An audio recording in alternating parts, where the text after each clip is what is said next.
Boleh, boleh, boleh diaktifin dulu nggak sih audionya? Boleh ya? Atau komen, oh ada dari Bandung, Jakarta. Oke, Masya Allah. Dari Bekasi, dari Bogor, Waalaikumsalam. Dari Tangerang, dari Bandung, Yogyakarta juga ada. Masya Allah. Dari Medan juga ada. Masya Allah. Wah, happy banget. Happy banget ya dari berbagai daerah. Semuanya hadir nih, Alhamdulillah. Oke, Bandung, Sidoarjo, Pasuruan, Masya Allah. Oke, gimana hari ini? Hari ini mau webinar nih ya, seperti yang udah disampaikan sebelumnya dengan tema dan lain-lain. Semangat nggak nih? Sambil kita nungguin moderator kita ya, sambil kita nungguin eh, Teh Gita. Oh, udah ada Teh Gita. Oke, kalau gitu aku langsung buka aja ya. Oke, bismillahirrahmanirrahim. Assalamualaikum warahmatullahi wabarakatuh semuanya. Apa kabar sore ini? Alhamdulillahirrahmanirrahim. Akhirnya hari H di mana webinar saya ke Parenting Journey ini datang ya. Ini pasti hari yang sangat disambut-sambut, hari yang sangat ditunggu-tunggu. Alhamdulillah kita udah ketemu nih waktunya. Dan sebelumnya perkenalkan, aku Karisma di sini bakalan menjadi host, menemani teman-teman semua yang datang dari berbagai kota di Indonesia yang Masya Allah dari Medan pun tadi ada ya. Mudah-mudahan hari ini webinarnya dilancarkan oleh Allah ya. Amin. Oke. Sebelumnya aku mau nyampein nih bahwa di acara hari ini teman-teman nanti kita bakalan ada bincang-bincang dulu bersama brand owner Seika ya dengan Teh Gita. Terus setelah itu baru kita masuk ke acara utamanya ya, sesi utamanya yaitu materi bersama Teh Febrianti Almira nanti sampai di jam 15 sampai di jam 17.15. Di jam 17.15 itu nanti materi bersama Teh Febrianti Almira. Setelah 17.15 kita akan masuk ke sesi Q&A ya, sesi pertanyaan. Nah, untuk sesi pertanyaan ini silakan kalau misalkan teman-teman semuanya ada pertanyaan, silakan cantumkan pertanyaannya di kolom komentar aja ya. By the way, sebelumnya aku mau tanya, suara aku aman, audionya aman? Jelas di teman-teman semua? Jelas. Wih, terima kasih Teh Gita. Oke, alhamdulillah kalau aman ya. Nah, itu untuk rundown acaranya. Jangan lupa juga nih, seperti biasa, mungkin di sini masih banyak atau banyak orang baru nih, teman-teman baru yang baru aja join di Seika Parenting Journey Webinar. Aku mau kasih tahu bahwa nanti di akhir acara itu akan ada giveaway. Jadi, teman-teman semua, Bapak semua, aku harap ngikutin webinarnya sampai akhir ya, sampai sesi Q&A-nya, karena nanti di akhir bakalan ada info giveaway-nya. Nah, terus aku juga mau nyampein dulu sebelumnya, sebelum kita bincang-bincang sama Teh kita, aku juga mau nyampein untuk peraturan webinarnya ya. Dipastikan sinyalnya udah bagus, udah pada bagus ya sinyalnya, insya Allah.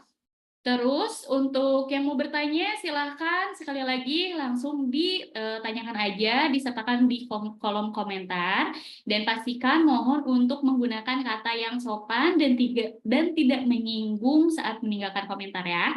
Dan juga mohon untuk tidak memotong pembicara ya. Jadi kalau misalkan nanti pematerinya sedang berbicara, mohon untuk tidak memotong pembicaraannya. Itu aja. Terima kasih untuk pengertiannya. Oke, karena di sini udah pada ngumpul nih, di sini kurang lebih udah ada 85 partisipan ya. Udah ada 85. Sebelum kita masuk ke sesi utama, pastinya kita berbincang dulu sama brand owner kita. Halo Teh Gita. Hai. Masya Assalamualaikum warahmatullahi Allah. wabarakatuh. Waalaikumsalam warahmatullahi wabarakatuh. Selalu cantik dan manis ya Nah, dengan tone warna pinknya ya. ya dong, cantik kan pakai Seika. Oh, Masya Allah. Langsung auto Oke. promo ya. Oke, Teh Gita apa kabarnya hari ini? Alhamdulillah baik. Aku mau nyapa dulu nih teman-teman yang udah hadir di sore hari ini. Masya Allah, ini keren banget sih ibu-ibu, semangat belajarnya keren. Karena aku yakin gak mudah menyisihkan waktu untuk belajar di tengah kehektikan urusan domestik gitu ya, atau apalagi misalnya ada ibu yang sambil bekerja, sambil ngurus rumah tangga juga, pokoknya buat ibu-ibu yang terus punya semangat untuk belajar, kalian keren. Masya Allah, Alhamdulillah ya Teh ya. Nah Teh Gita, nih kita Ya, bincang-bincang dulu ya. Teh Gita, ini kan kita udah lama banget nih nggak ada webinar ya. Terus juga nggak ada, belum ada lagi untuk Seika Parenting Journey. Kemarin kan udah ada di 4 kota ya Teh ya, 4 kota besar. Ada Tasikmalaya, Bandung, Yogyakarta, terus Bogor. Teh Gita ya. ada rencana untuk datang ke kota mana lagi nih Teh Gita? Ya, ini juga yang pasti aku pengen banget ya, pengen banget juga Seika Parenting Journey secara offline lagi, karena menurut aku vibes-nya itu beda. Kayak misalnya gini, kita belajar hanya nonton di YouTube atau ngikutin di artikel atau dari Reels. Emang kadang kita suka dapat pelajaran juga ya, dapat insight gitu ya, dapat ilmu baru. Tapi vibes-nya beda saat belajar langsung dengan kayak langsung tatap muka walaupun via online kayak Zoom kayak gini. Ini juga vibes-nya beda. Selain itu, secara offline itu beda lagi, kayak energinya tuh lebih dapat banget, karena menurut aku ya kayak belajar kayak gini tuh kita tuh nggak hanya menyerap ilmu aja tapi juga menyerap energi sih. Yang aku rasain kalau habis belajar ini tuh kan semangatnya kita suka naik turun ya nggak sih, teman-teman bunda-bunda lainnya ngerasa nggak kalau semangat kita tuh kadang suka naik turun, terus kadang tahu teorinya tapi hilaf gitu ya dalam ngurus anak saking penuhnya otak perempuan gitu ya, banyak yang harus diurusin. Tapi kalau misalnya habis belajar ketemu sesama ibu lain tuh kayak wah, kita tuh kayak energinya tuh terbarukan. Itu baru secara online aja udah kayak gitu. Apalagi kalau ketemunya secara online, secara offline, secara langsung, itu kita tuh menyerap energinya tuh kayak full dan dapet banget gitu loh. Makanya aku juga ya rencana udah pengen banget, karena kebetulan kan si Eka Parenting Journey ini di 4 kota sebelumnya sama Teh Pepeo, dan kita juga udah ngerasa nyaman banget, materinya nyampe, relate banget.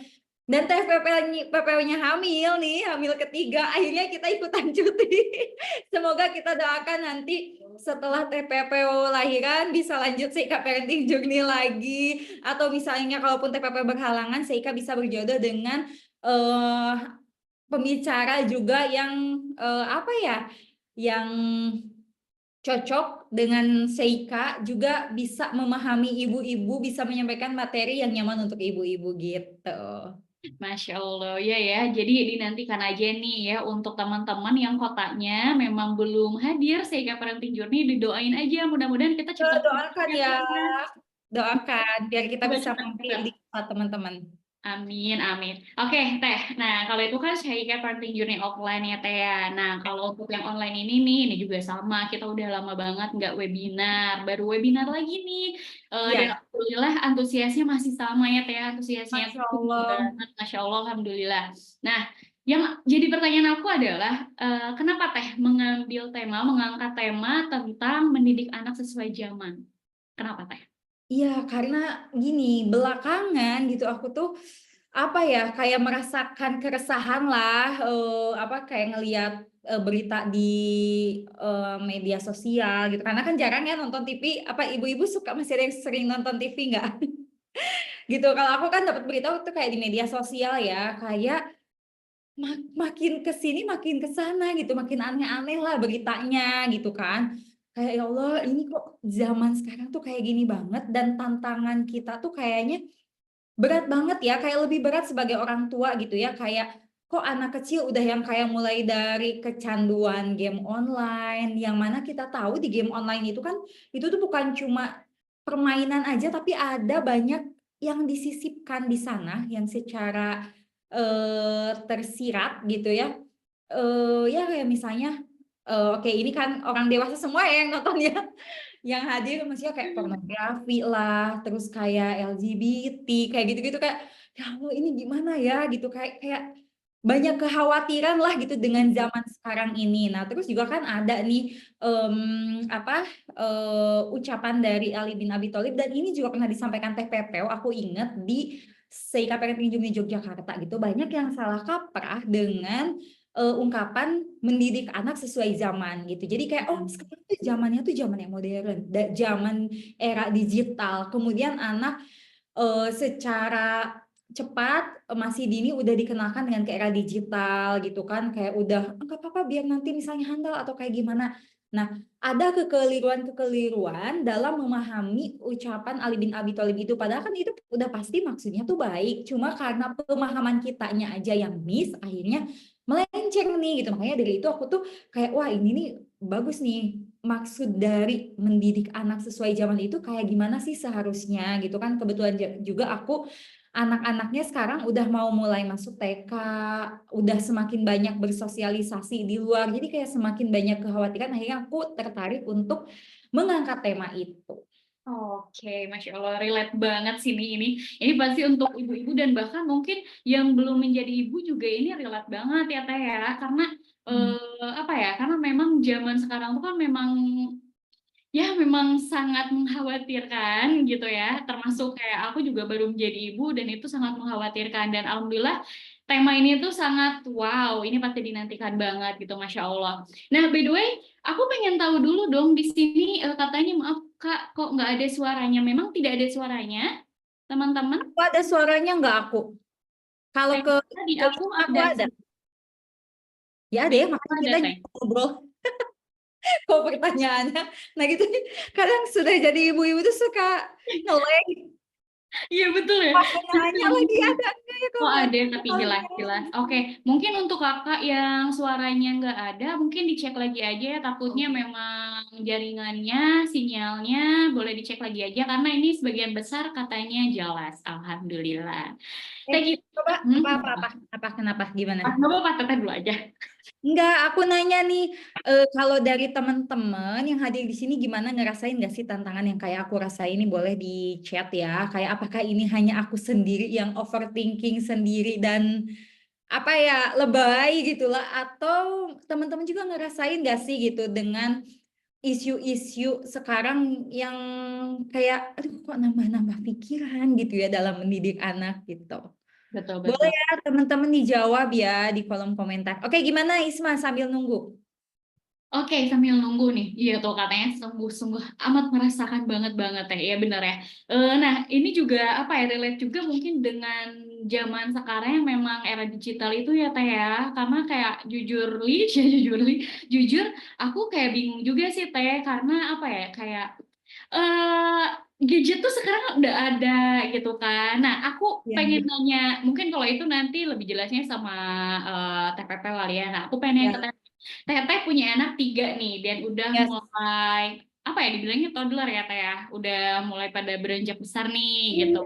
ya mereka udah Oh, udah bukan toddler. Isma balitanya udah mau anak-anak. Udah mau anak-anak Ya ya. Allah, gak berasa Nah, nah, banget. nah, makanya Teh 3 juga gitu kan. Itu Nah, gimana Teh? Sedangkan sekarang kan zamannya digital, mungkin dia ya. teman anak-anak Teteh itu kan mungkin main sama teman-temannya di rumah gitu. Nah, Hmm. terus mungkin teman-temannya pada main handphone atau apa. Nah, kalau 3D ini kalau anak-anak Teteh ini apakah dibebaskan main handphone atau gimana Teh? Tidak, mereka nggak pernah ada akses sama handphone ya. Jadi mereka itu kadang sesekali aku kasih nonton dan setiap nonton itu harus selalu dalam pendampingan aku atau Hmm. papinya atau orang dewasa yang aku percaya gitu. Dan ada kayak misalnya tontonan yang kita berikan pun kita pilih dulu, kayak kita cek dulu misalnya mau nonton ini, kita cek dulu sebelum dikasih nonton ke anak-anak tuh ini apa, ada aman enggak gitu. Kalau misalnya udah aman ya udah gitu, kayak Oh, gitu. ya, Masya Allah. Berarti memang seketat itu ya Teh ya, karena memang overthinking itu loh, memang ya. Ya, Karena kan memang banyak juga kayak tontonan-tontonan anak yang memang ternyata itu mengandung hal-hal yang tidak nah baik. itu jadi Wah kita itu misalnya ini tontonan anak-anak taunya ada unsur LGBT lah atau yang bahaya. diselipkan kayak udah mulai apa ya kayak seks ya gitu ya, misalnya menormalisasi misalnya kayak hubungan anak-anak laki-laki dan perempuan yang kayak pelukan lah atau cuman lah kayak gitu kan, justru hal normalisasi penyimpangan itu dimulainya dari hal kecil kayak gitu Betul. gitu, jadi kita nggak bisa Betul. menyepelekan hal kecil. Betul. Jadi ini bisa jadi tips nih buat teman-teman semua ya, ibu-ibu semua. Ini bisa jadi tips nih kalau misalkan memang mau kasih gadget, kasih tontonan, tapi wajib banget kita cek dulu sendiri gitu ya Teh ya. Iya, Oke. dan aku juga kayak paham ya, maksudnya kita tuh di tengah hektiknya tugas kita menjalani peran sebagai ibu tuh kayak kita juga kadang butuh waktu jeda gimana nih biar anak diem atau anteng. Aku juga rasanya kayak gitu ya, apalagi sekarang sejak 3D yang ngasuhnya cuma satu aja gitu kan. Aku lebih sibuk juga kadang-kadang ini ada urgensi ini dari kantor gitu harus ACC harus dikerjain atau apa gitu kadang di momen tertentu aku ya udah biar diem aku kasih tontonan nah tapi pastikan ya kita tuh udah ngecek dulu tontonan-tontonan yang kita kasih dan aku tuh tipikal ibu yang alhamdulillah gitu anakku tidak bisa mengoperasikan kayak ke HP masuk ke YouTube kan kadang suka ada yang bisa Iya, "Ya, betul. aku baru 3 tahun padahal udah bisa buka HP ke YouTube sendiri ke game sendiri 3D nggak bisa gitu ya mereka nggak ngerti kayak di TV juga sama kalau mau nyalain TV mereka harus perlu bantuan orang dewasa gitu dan aku bersyukur akan itu akhirnya mereka hanya bisa mengakses, menonton hal-hal yang memang sudah kita filter gitu. Oke, paham. Nah, tapi balik lagi nih Teh ya. Kan Kalaupun nggak zaman bisa. sekarang, kan zaman sekarang tuh era digital gitu. Dan Hmm. di balik, alhamdulillah itu bagus banget ya Teh kayak Trini jadi nggak kecanduan gadget ya. Tapi Teteh ada kekhawatiran juga Trini takut ketinggalan zaman karena tidak bisa gadget apa gimana gitu nggak Teh?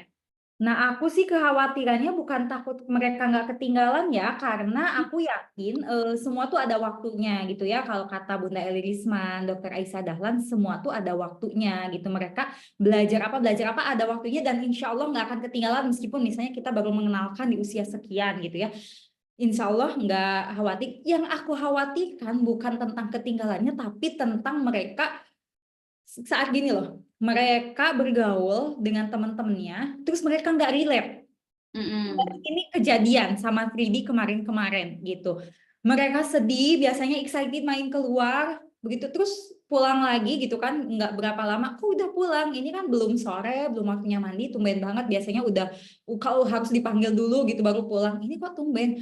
Iya mami, soalnya AAA-nya pada main game, katanya game FF kayak gitu. Terus kita nggak bisa, nggak tahu gitu, nggak diajakin, kita nggak pegang gadget kayak gitu. Terus juga mereka ada raut sedih karena kenapa sih mami kita itu nggak boleh kayak mami mengapa kita berbeda gitu kayak gitu deh cerita nanti 3D. Kenapa sih kita tuh nggak boleh main HP? Kenapa AA itu seumur kita dia boleh kok sama maminya main HP. Nah, yang aku khawatirkan tuh kayak gitu kayak mereka takutnya jadi apa ya? Jadi kesel sama kita, terus jadi ngerasa, aduh aku nggak diajakin gitu, gara-gara aku nggak relate gitu, gara-gara aku nggak update. Nah, yang aku khawatirkan itu gitu. Terus di sana kayak mereka pas ngobrol main mereka tuh seru gitu anak-anak lain seru ngomongin tentang game FF ini wah ini begini terus mereka tuh yang kayak melongo aku tuh khawatir kepercayaan diri mereka dan social skill mereka tuh jadi apa ya kayak jadi insecure mereka apa gimana gitu di sana aku juga langsung diskusi sih sama papinya duh ini gimana ya aku kasihan ngelihat mereka jadi nggak bisa main gara-gara nggak relate terus kayak nggak diajakin terus kayak direndahin ini aku yang sumpah sedih banget karena apa karena aku ada di sana mendengarkan ya nggak maksudnya mereka nggak lihat nih anak-anak itu nggak lihat bahwa aku tuh mendengarkan dan melihat mereka gitu kan aku melihat di balik layar gimana 3D kayak disepelekan apa emang kamu tahu kamu kan nggak tahu FF yang kayak lo tuh nggak keren gitu lo nggak tahu apa-apa tentang ini dan raut muka sedihnya ya Allah itu aku juga sumpah sedih banget banget banget gitu ya nah di sana tuh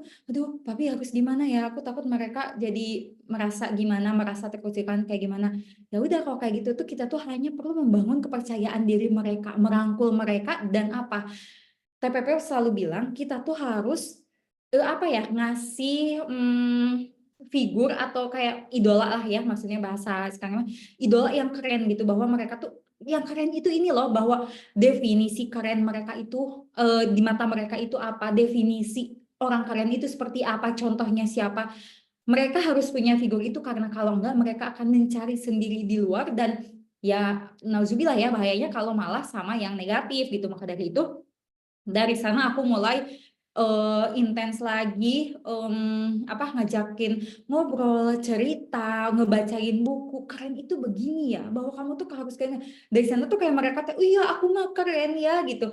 Nggak apa-apa, aku nggak ngerti FF, tapi aku keren begini gitu.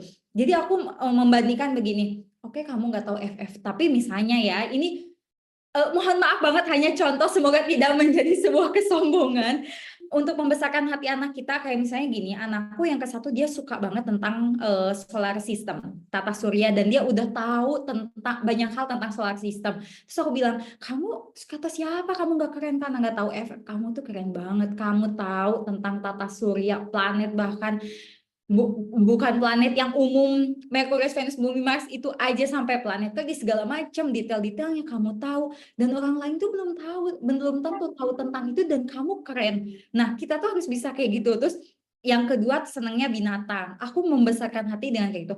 Kamu keren, kamu udah tahu segala jenis dino, dan dino ini adalah tipikal apa, makanannya gimana, itu karnivora, omnivora, herbivora, yang lain belum tentu, aku bilang gitu. Dan ya keren itu nggak selalu orang ini orang kerennya FF, kamu FF enggak. Aku bilang kayak gitu, dan dari sana mereka kembali percaya diri lagi sih gitu. Nah, itu tipsnya nih buat bunda-bunda yang mungkin anaknya ngalamin hal yang sama kayak aku. Masya Allah, tipsnya banyak banget dalam satu obrolan ya. Nah, alhamdulillah. Insya Allah udah ada TPP, Teteh. Assalamualaikum. Waalaikumsalam warahmatullahi wabarakatuh. Masya Allah, keren Ya, banget. alhamdulillah nih TPP-nya udah ada ya Teh Gita ya. Jadi alhamdulillah kita udah bisa mulai sesi materinya, dan dari sini aku serahkan langsung ke moderator kita Teh Gita. Silakan Teh Gita. Ya, terima kasih Isma. Teteh, gimana kabarnya, sehat? Alhamdulillah, Teh Gita, sehat semuanya. Alhamdulillah. Sekarang udah trimester akhir ya, Teh ya? Ya, udah masuk ini 7 bulan. 7 bulan, Masya Allah. Sebentar lagi menantikan kehadiran pasti ketiga. Masya Masya Allah. Allah juga. Alhamdulillah lihat Teteh segeran ya Teh ya. Setelah sebelumnya dilanda mabuk. Tapi Betul. sekarang udah mulai aktivitas kayak rajin rajin senam hamil ya Teh ya. Iya, sekarang pacuan terakhir ya, sebelum nanti pasti ini adaptasi lagi. Sekarang lagi enak-enaknya. Oh, lagi enak-enaknya.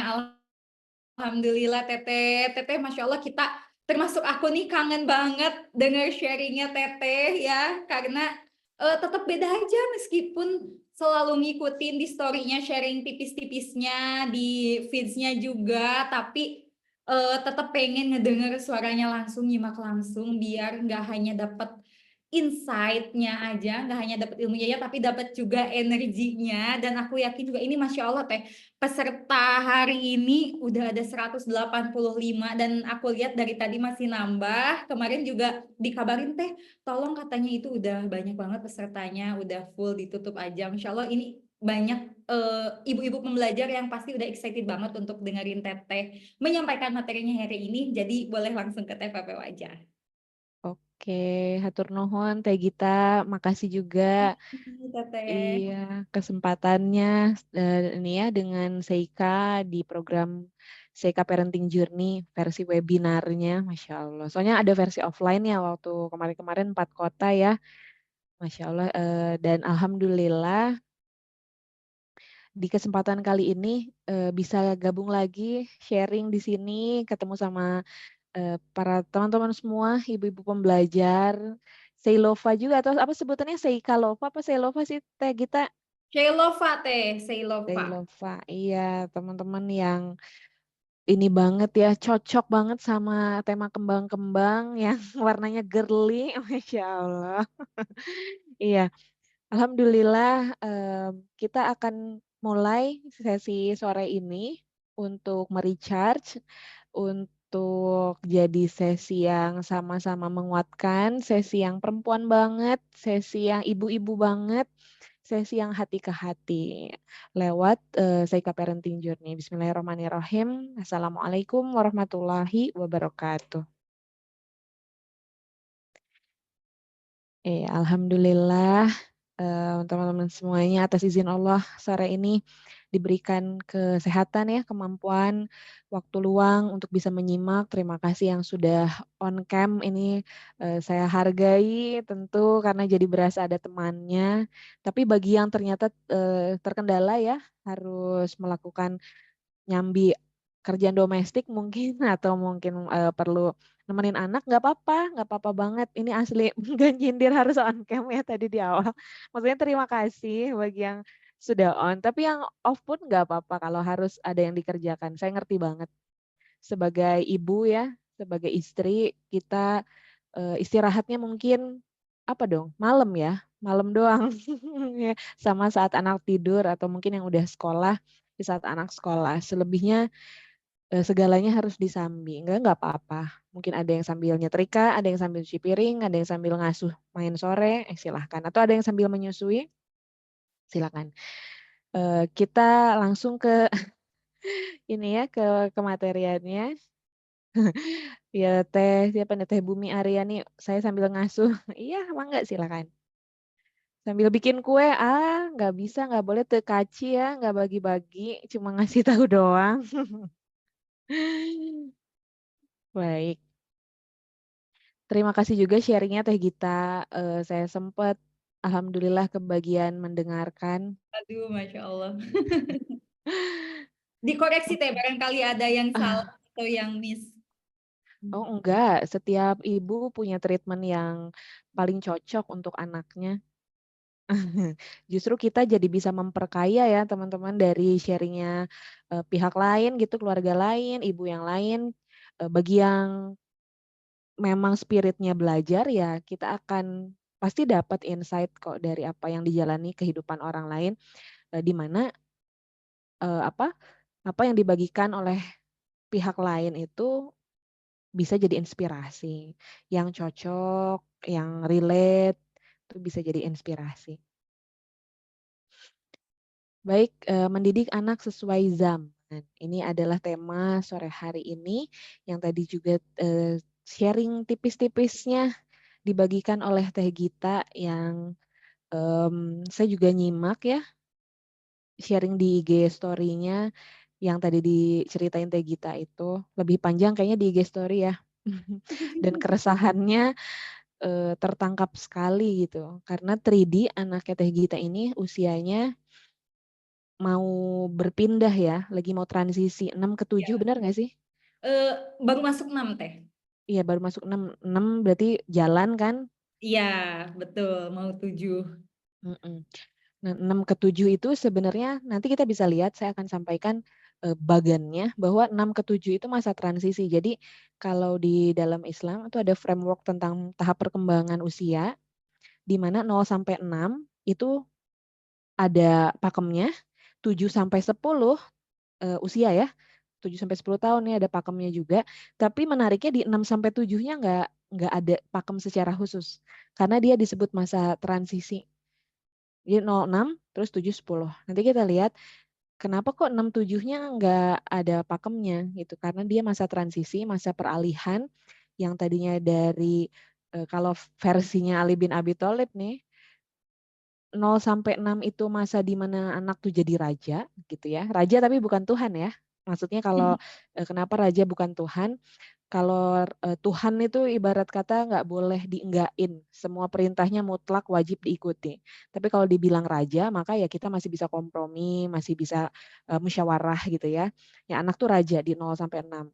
Kita melayani, orang tua tuh jadi lebih lelah lah, lelahnya di fisik, melayani, ya mencukupi apa kebutuhannya dan lain sebagainya. Tapi di 7 10 ini anak sudah jadi tawanan perang gitu ya atau tahanan. Yang mana kok tawanan perang? Di tawanan. Tawanan yang maknanya adalah anak banyak diarahkan gitu, banyak mulai pendidikan tuh mulai banyak aturannya di 7 sampai 10. Nah, Anda kebayang nggak 0 sampai 6 itu anak jadi raja, segala-gala dilayani, bukan berarti semua dibolehin ya, tapi memang orang tua melayani, sifatnya mencukupi dan lain sebagainya. Tapi 7 sampai 10 jadi tawanan. Ini kan jomplang ya. Nah, di mana masa peralihannya? Di 6 ke 7. Jadi yang punya anak 6 tahun Ini tuh masa di mana di anaknya sendiri kita wajib memahami bahwa dia juga lagi ngerasain perubahan dudukan dari yang tadinya anak kecil banget, ya 0 sampai 6 kebayang ya, menuju ke masa di mana otaknya mulai semakin utuh. Saraf-saraf berpikirnya semakin bersambungan. Karena fitrah belajar itu tumbuh pesat di usia 7 tahun. Dia mulai beralih dari mulai perasaannya, fisiknya gitu. Jadi peralihan bukan hanya dari anak ke masa nanti remaja, tapi dari masa anak-anak banget ke 7 tahun mumayyiz, itu juga ada peralihan. Dia sedang mencari dudukan baru gitu. Nah di sisi orang tua berarti kan ini nemenin ya. Orang tua tuh tugasnya sebenarnya sesederhana membersamai, nemenin masa-masa di mana anak ini mengalami berbagai macam turbulensi perubahan diri yang dia asing. Lahir ke dunia aja dia asing ya, dari rahim, alam rahim ke alam dunia, dia kan asing. Lalu kita yang kenalkan bagaimana dunia ini berjalan, bagaimana kehidupan ini berjalan, itu orang tua yang kenalin. Nah peralihan berikutnya dia alami dari masa anak-anak banget nih, tufuliyah sebutannya, ke masa mumayyiz. Itu ditemenin juga. Nanti ke masa remaja ada lagi kita temenin juga. Pada hakikatnya yang jalanin kehidupan adalah anak. Anak kelak akan menjalani kehidupannya sendiri. Maka sebenarnya tugas orang tua, terutama di sini ibu ya, karena ini semua perempuan, tugas kita tuh sesederhana mempersiapkan mereka untuk kelak mampu menjalani kehidupannya sendiri. Siap pisah sama kita. Jadi nanti nih prosesnya akan sangat menarik, tapi mudah kok. Kalau kita tahu apa yang jadi hal-hal prinsip, kita bisa fokus di sana dan enggak bingung dengan ragam atau banyaknya input dari luar, karena kita tahu track utamanya tuh di mana gitu. Bismillah ya, kita ambil tema besarnya mendidik anak sesuai zaman. Baik, tadi sudah sempat diperkenalkan gitu ya, tapi saya mohon izin perkenalan sekilas.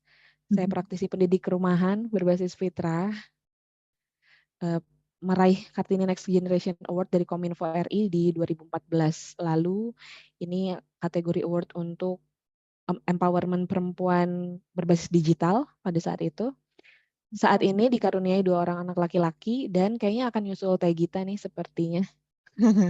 Jadi akan laki-laki lagi yang di rahim saya. Jadi mungkin tak lama lagi akan jadi 3 laki-laki. Masya Allah. Nah, bener ya, jadi pas susul-susul, cuman ini mah bedanya satu-satu lahirnya.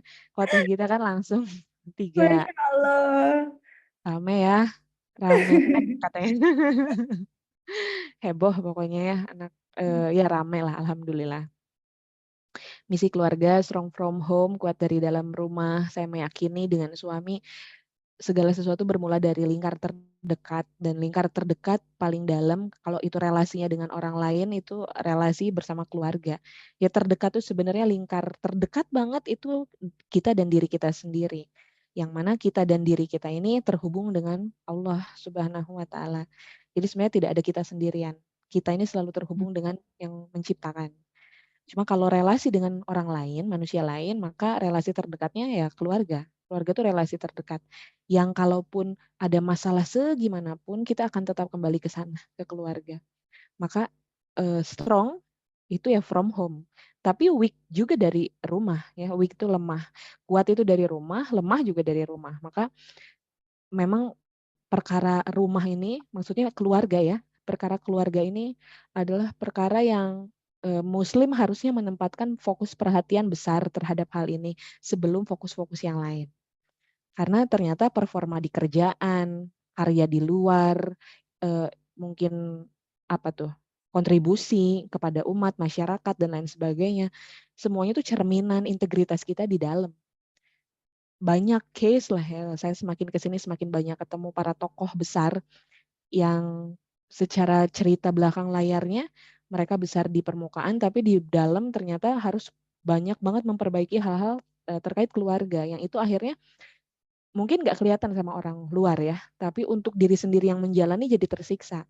Ketika di luar sudah diapresiasi sebagai someone, tapi di dalam keluarga tidak dianggap sama sekali karena eh, proses untuk bermanfaatnya tidak bertahap. Proses bermanfaat itu ternyata harus bertahap, seperti lingkaran. Sifatnya dia bermanfaat dulu di dalam, tunai di dalam, baru perlahan seperti lingkaran yang meluas, meluas, meluas ke ranah masyarakat, sehingga ketika kita sudah sampai di kontribusi di masyarakat, itu sudah dalam kondisi keluarga kita itu ready, sudah siap, sudah dapat manfaat dari kita. Jadi enggak patarik-tarik gitu loh bahasanya.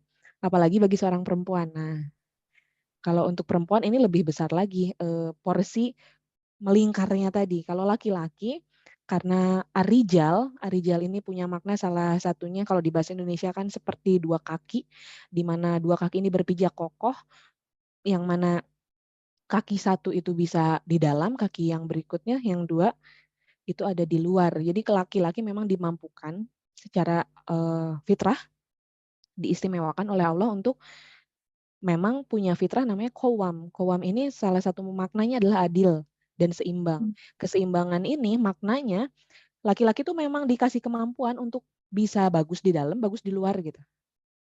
Makanya Rasulullah Shallallahu Alaihi Wasallam itu bagus di semua sisi, di keluarga oke, jadi panglima perang nggak kalah hebatnya, dagang siap gitu ya, jadi ayah bagus, jadi sahabat bagi para sahabat lainnya juga oke. Nggak ada yang nggak bagusnya. Ini potretnya karena beliau laki-laki, mampu gitu. Sebagai contoh tuh, mampu untuk di dalam bagus, di luar bagus. Tapi kalau perempuan, memang keistimewaannya adalah, kalau saya sebut adalah fokus justru. Jadi bukan dikasih keterbatasan, bukan. Tapi diberi kefokusan. Bahwa memang perempuan dengan segala kelebihannya diberikan kemampuan untuk bisa fokus ke satu titik gitu. Dan ketika satu titiknya difokuskan, malah itu bisa nyebarnya kemana-mana. Jadi bukan berarti nggak sekeren laki-laki, enggak. Justru fokusnya perempuan di satu titiknya ini nanti manfaatnya bisa kemana-mana. Contoh, ketika kita fokus sama anak, misal, kesannya seperti sempit ya, dunia saya anak doang gitu. Tapi kita coba zoom out, kita coba luaskan pandangan. Ketika anak ini terdidik dengan baik, atau kalau karena treatment ibu itu penuh, cukup kasih sayangnya, cukup dibesarkan hatinya, cukup dibersamai oleh ibunya, cukup kenangan baik-baiknya, kelak dia tumbuh jadi seorang pemuda yang peka hatinya, tapi juga dia tajam akalnya, inovatif, terus dia punya fisik yang oke karena nutrisi yang disiapkan oleh ibu, dia punya ya lain sebagainya, segala sumber daya dalam dirinya yang baik, lalu dia berkiprah di masa dewasanya menjadi orang yang bermanfaat, apakah tidak jadi kebaikan yang besar gitu? Itu kan jadi kebaikan yang besar, tapi waktunya lama memang. Kebaikannya besar. Suami, apakah kiprah suami di luar itu nggak ada hubungannya sama istri? Sangat ada. Apa yang beliau lakukan di luar, misalnya suami sangat lincah gitu ya, berbagi atau dia ada kontribusi di luar, bekerja di sana di perusahaannya, dia ada peran yang berdampak pada perusahaannya gitu. Itu emang nggak jadi kebaikan bagi istri yang menyiapkan sarapannya, menyiapkan pakaiannya, mencintai dirinya dengan sepenuh jiwa gitu, semuanya ada gitu. Jadi sebenarnya peran perempuan ini nggak terbatas, justru khusus, spesifik, fokus gitu. Tapi fokusnya ini kalau sekalinya dia nanti di titik melesatnya udah nyampe, boom gitu. Strong from home. Saya dan suami membina pondok pesantren tahfidz berbasis keluarga, Saif Al-Ulum namanya, di Kabupaten Subang, Jawa Barat, mengampu media belajar sekolah rumah tangga, lalu mentor kelas belajar jadi istri, dan kelas belajar jadi ibu. Alhamdulillah ya, ada ribuan alumni saat ini, dan menulis buku-buku tentang keluarga juga pengasuhan. Ya, kenalan aja, barangkali ada yang baru, kenal. Ini buku-buku dari sekolah rumah tangga yang teman-teman bisa akses, yang hari ini pembahasannya ada dari buku Saatnya Ibu Menjadi Ibu. Tapi sekarang lagi cetak ulang, teman-teman. Izin ya Teh Gita, barangkali dari teman-teman Iya, yang hadir. Teh. Makasih. Dari teman-teman yang hadir mau akses bukunya cetakan ke-6, sekarang lagi dibuka waiting list-nya. Bisa diklik bit.ly/WL Samsimi. Sam itu saatnya ayah mendidik, Simi itu saatnya ibu menjadi ibu. Alhamdulillah 2 buku ini bertahan 6 tahun sampai tahun ini dan masih cetak ulang. Teman-teman yang mau silahkan. Waiting list ini belum bayar ya, belum beli juga. Cuma untuk estimasi perlu cetak berapa ya, karena kami tiap cetak tuh habis lagi. Takut kehabisan, jadi pengen tahu aja deh berapa orang yang butuh. Tolong isi waiting listnya bagi yang memang berminat gitu ya. Baik, bismillah, kita masuk ya.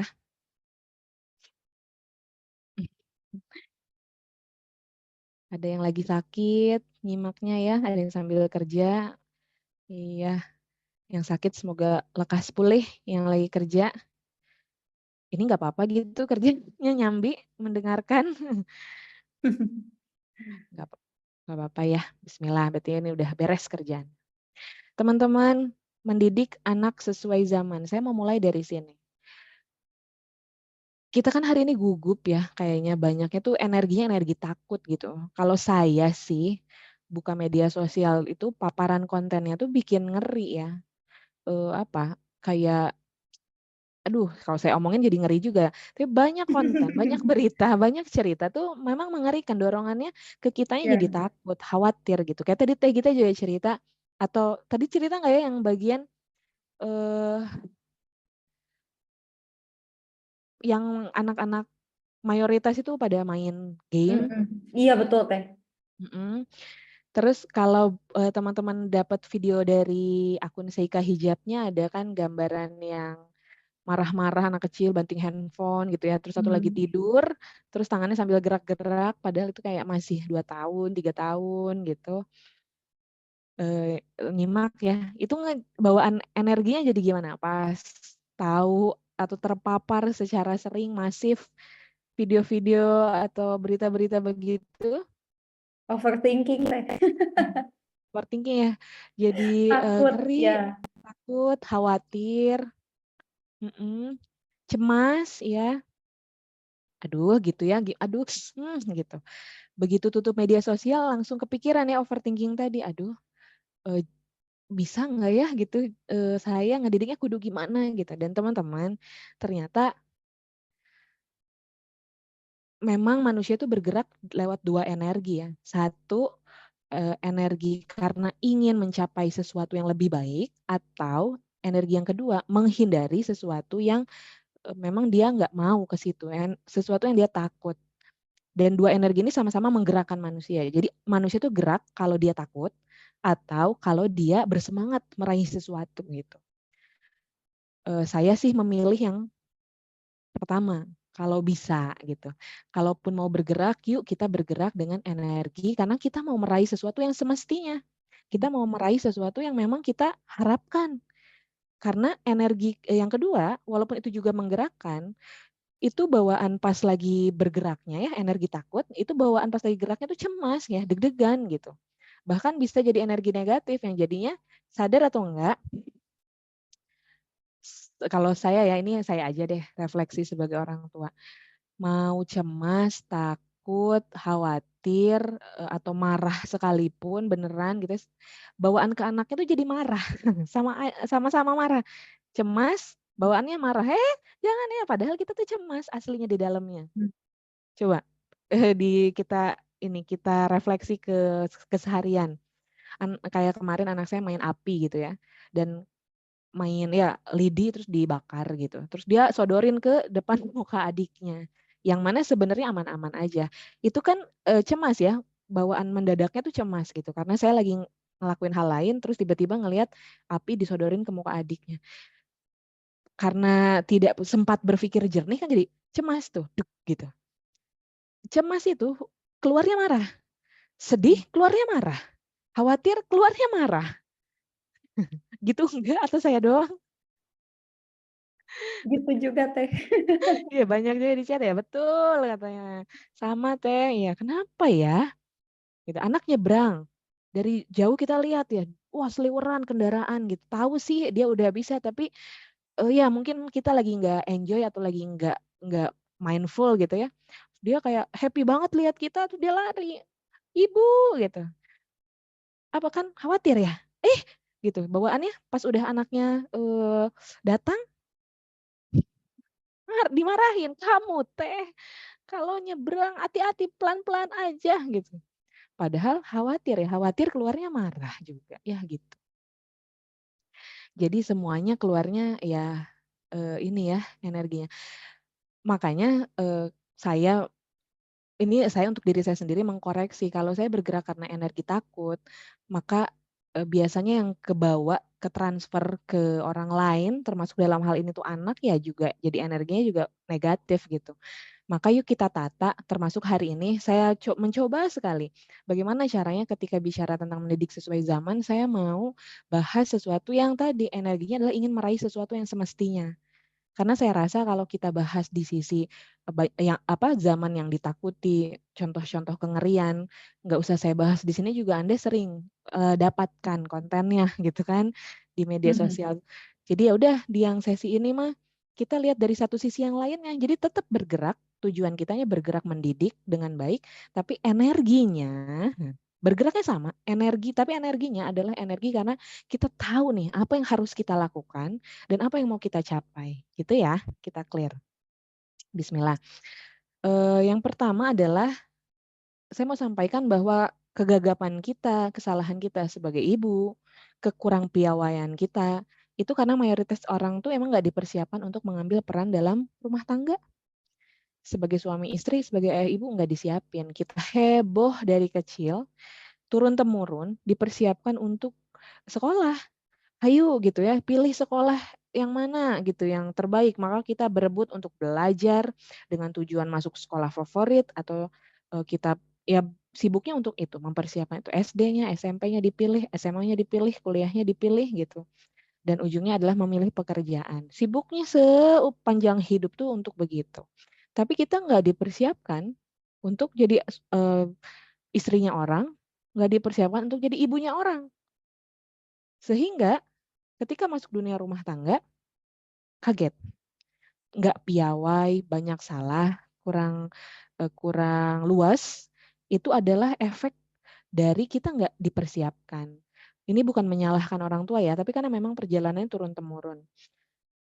Akhirnya yang mampu mengemban peran-peran rumah tangga adalah jadinya yang mau menyambut amanah peran dari Allah. Kemudian sadar bahwa dirinya perlu membekali diri dengan ilmu yang punya sumber kokoh yaitu Kitabullah dan As-Sunnah. Teman-teman, jadi akhirnya mah sebenarnya yang mampu mengemban peran itu tuh yang mau dulu. Perkara harus latihan, belajar, itu setelahnya.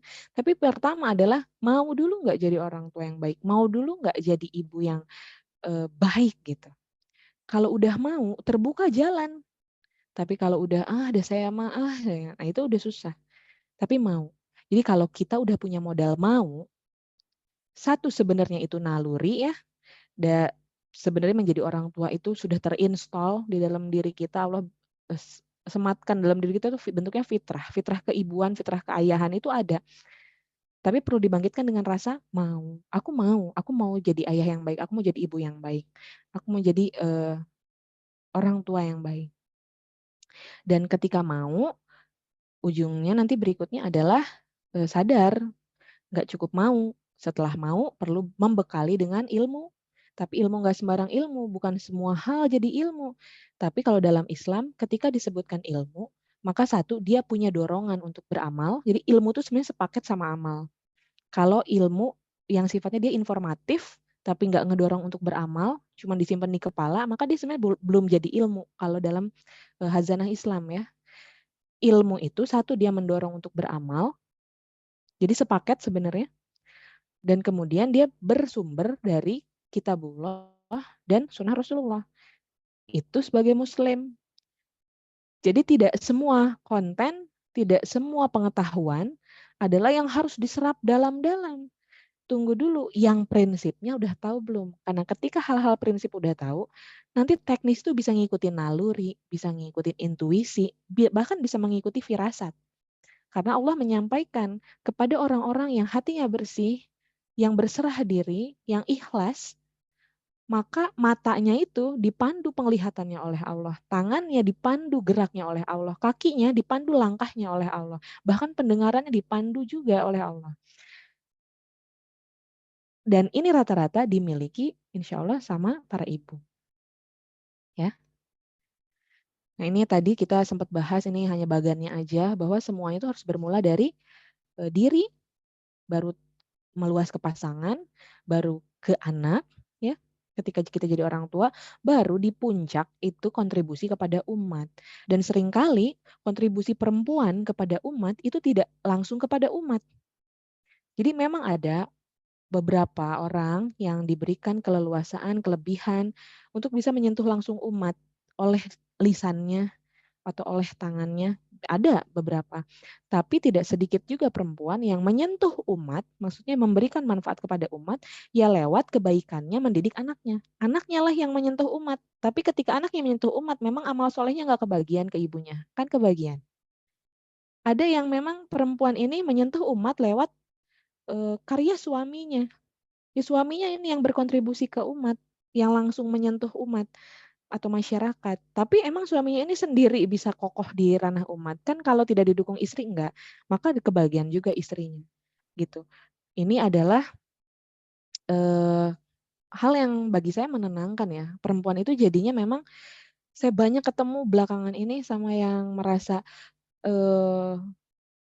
saya kok jadi kayak mundur ke belakang gitu ya. Banyak perempuan yang merasa mungkin begitu. Pertama karena kita tadi tidak dipersiapkan untuk jadi istri, untuk jadi ibu. Jadi kita emang nggak siap untuk berada di posisi tidak di depan gitu. Padahal saya dapat penjelasan ini dari almarhum Pri GS. Kalau teman-teman suka mengikuti sastra ya, beliau pernah bilang, almarhum Pri GS ini menyampaikan begini, sebenarnya kemuliaan itu tidak terletak pada posisimu di depan atau di belakang. Kemuliaan terletak pada seberapa maksimal engkau tunaikan tugasmu dimanapun posisimu. Di depan kamu maksimal, maka mulialah dirimu. Di belakang kamu maksimal, maka mulia pula dirimu. Dan ini relate banget dengan kondisi ketika disampaikan bahwa Muslim itu nggak semua posisinya dia ada di posisi yang sama. Tapi kalau satu kesatuan, maka semuanya berintegrasi, membentuk hal yang baik gitu. Sama seperti di dalam keluarga. Makanya dimanapun sebenarnya ketika kita maksimal itu kita akan enak kok ke hati. Apalagi kita ini punya makna. Aku melakukan ini, suapanku untuk anakku, kepada ya suapan kepada anak gitu ya, ngasih makan, nyuapin, mungkin anaknya masih perlu disuapin. Suapan ini bukan sekedar ngasih makan, suapan ini adalah tentang memberikan nutrisi pada calon dai, pada seorang khalifahmu ya Allah, yang kelak dia di masa dewasa akan berkiprah. Nutrisi-nutrisi inilah yang membentuk dagingnya, tulangnya, kulitnya, dan nutrisi ini aku pikirkan dengan baik. Bagaimana supaya ini komposisinya tidak sembarangan. Ketika kita siapkan tempat tidurnya, ini bukan sekedar jadi menyiapkan tempat tidur atau mohon maaf misalnya malah bayangannya adalah kok saya jadi kayak pembantu ya, itu adalah mindset yang salah. Mindset yang memberdayakannya ada. Anda siapkan apa di dalam rumah? Tempat istirahat yang terbaik untuk dalam istirahat itu manusia proses pertumbuhannya lebih pesat. Ini ketika menyiapkan itu maka mindsetnya adalah tentang menyiapkan pertumbuhan sosok seorang manusia yang kelak akan berkiprah insya Allah. Nih tadi ada pertanyaan ya, Mbak Putu. Maaf tadi apa? Seberapa maksimal menunaikan peran di apapun posisimu, dimanapun posisimu tadi ya. Ya, balik lagi ke sini, maka kemanfaatan itu berporos, mulai dari dalam, dari yang terdekat, pasanganmu, anak-anakmu baru bergerak keluar perlahan ke ranah umat. Ingat, tidak ada hukum terbalik perkara ini. Banyak kisah-kisah ya yang saya dapatkan bukan di masa sekarang, tapi di masa orang-orang yang memang itu patut jadi teladan karena sudah meninggal dijamin surga itu patut jadi teladan. Para ibu yang dia tidak dikenal namanya secara wow gitu di publik, tapi Allah lah yang memahsyurkan namanya melalui perjalanan hadis, melalui orang-orang yang mengisahkan, melalui para ulama. yang menceritakan mungkin para ibunya, para istrinya, itu bukan karena mereka yang memang terkenal di masa itu, enggak, tapi dikenalkan oleh pihak-pihak yang merasakan manfaat kehadiran perempuan itu, ya entah oleh suaminya, oleh anaknya, oleh orang sekitarnya, ya. Jadi luar biasa. Perannya mungkin senyap, perannya mungkin tak terlihat, tapi kalau benar, enggak ada kekhawatiran, kan dunia ini kan sementara. Baik. Nah, poin pokok di sore ini adalah ini. Ajarilah anakmu sesuai dengan zamannya karena mereka hidup di zaman mereka, bukan pada zamanmu. Sesungguhnya mereka diciptakan untuk zamannya, sedang kalian diciptakan untuk zaman kalian. Ini konteksnya kepada anak. Saya tidak cantumkan ini kata-kata siapa, karena setelah digali termasuk ditanyakan kepada teman-teman yang fakih, faham tentang hadis gitu. Ini bukan perkataan Rasulullah, ini juga bukan kata-katanya yang tenarnya katanya dari Ali bin Abi Thalib juga bukan, sebenarnya disandarkan pada para sahabat juga meragukan. Tapi masih meragukan di sini kita tidak tahu sumber kalimat ini, tapi ini adalah kaidah pendidikan aja yang tidak ada salahnya, cuma tidak bisa nisbatkan pada siapa gitu ya. Ajarilah anakmu sesuai dengan zamannya, karena mereka hidup di zaman mereka bukan pada zaman. Sesungguhnya nih highlightnya, mereka diciptakan untuk zamannya, sedang kalian diciptakan untuk zaman kalian. Ini adalah kalimat yang biasanya kalau tidak memahami secara mendalam suka dipakai untuk jadi pembenaran. Pembenaran dalam hal apa? Pembenaran dalam ngikutin arus tren tanpa memahami apa landasan pijakannya. Dan yang lain ramainya anaknya pada bisa bahasa Inggris sedini mungkin. Maka hayulah kita juga gitu. Ikut gitu. Ada sempat kalau di masa 2017-an rame bayi dikenalkan pakai flashcard gitu ya. Pakai kartu-kartu karena waktu itu trennya baby itu jenius gitu, bayi itu jenius. Maka kalau bisa dikenalin dari usia dini gitu, bahkan dari bayi bisa baca gitu, maka kenalkan gitu. Dan itu tuh 2017 ya. 2024 ini karena saya hamil lagi, jadi saya update lagi tentang isu-isu perbayian ya, perkehamilanan. Ada tren ini, ini enggak bilang salah benar ya, saya mau nyampaikan trennya aja. Bayi dari dalam perut itu sudah ditempelkan kayak alat seperti semacam sabuk besar gitu, yang sabuk besar ini mengeluarkan suara dan suara ini itu katanya menstimulasi otak bayi, menstimulasi otak anak dari sejak dia janin gitu.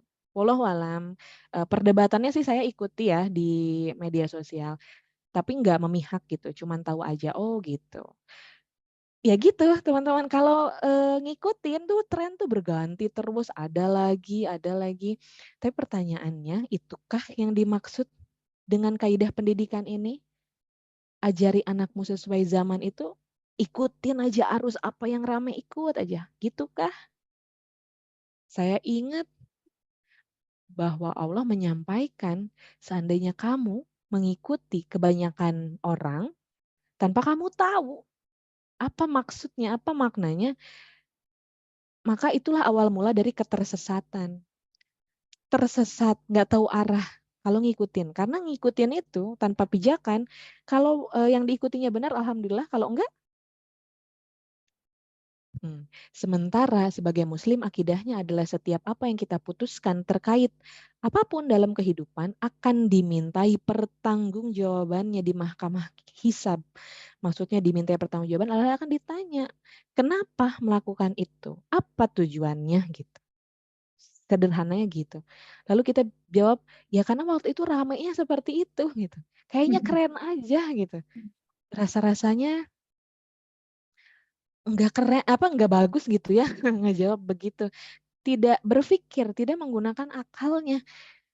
Nah, apa tuh maknanya teh? Nah, ini salah satu maknanya adalah sebetulnya kaidah tadi kita luruskan ya. Siapkan anak untuk kelak sanggup menghadapi tantangan zamannya. Jadi didik anak sesuai zaman itu siapkan mereka untuk sanggup menghadapi tantangan zaman karena setiap zaman membawa tantangan masing-masing. Dan tantangan zaman hari ini berbeda dengan tantangan zaman kita, apalagi zaman nenek kakeknya anak-anak kita. Jadi memang pendidikan itu ada prinsipnya, tapi dia juga ada yang dinamisnya. Kalau prinsip itu dia mutlak ya, mau zaman apapun dia berlaku seperti itu. Contoh, prinsip pendidikan, prinsip pengasuhan adalah selalu dia harus landasannya pijakannya tauhid. Itu nggak berganti apapun zamannya. Tapi yang dinamis, apa dinamis? Yang dinamis adalah ketika bicara tentang tantangan zaman. Kayak zamannya anak-anak kita, ini hari ini adalah zaman yang serba C kalau kata almarhum Ustadz Harisantosa Hasan di buku Fitrah Based Education, beliau menyatakan bahwa ini zaman yang serba C, apa? Serba content, serba connected to the world, tersambung dengan dunia gitu ya, serba apalagi pokoknya C aja itu, connected to the world, ya serba internet, serba digital, serba gadget gitu. Artinya ya ada yang harus disiapkan, bukan dicemplungin. Oh rame nih, pinter nih kalau berarti harus pinter ya, harus bisa ya gitu. Ya memang perlu bisa, tapi perlu bisanya ini ada tahapannya untuk sampai bisa. Apakah dengan berarti sedini mungkin tadi, dari masih janin gitu ya, dari masih bayi, padahal setiap usia itu punya kebutuhan. Setiap tahapan usia itu punya kebutuhan perkembangannya sendiri. Dan ketika kita ngulik itu dan tahu, oh usia anak segini dia kebutuhannya ini, itu apa, menstimulasi setiap kebutuhan itu aja secara fokus, itu udah habis energi kita, udah habis waktu kita, udah habis pikiran kita. Jadi jangan dulu lompat kepada hal yang belum dibutuhkan. Jadi sebenarnya perkara tadi ada sempat ngobrol Teh Isma sama Teh Gita di awal, emang nggak takut ketinggalan zaman gitu ya.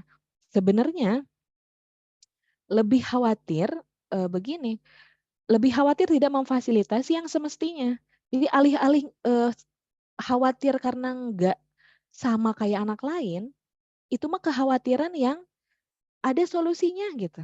Kekhawatiran yang mudah dilakukan. Kayak tadi ternyata tipsnya ada dari Teh Gita ya, dikuatkan hatinya, dibesarkan ya dibesarkan perasaan percaya dirinya anak-anak kalau mereka berbeda dari yang lain, diberikan idola.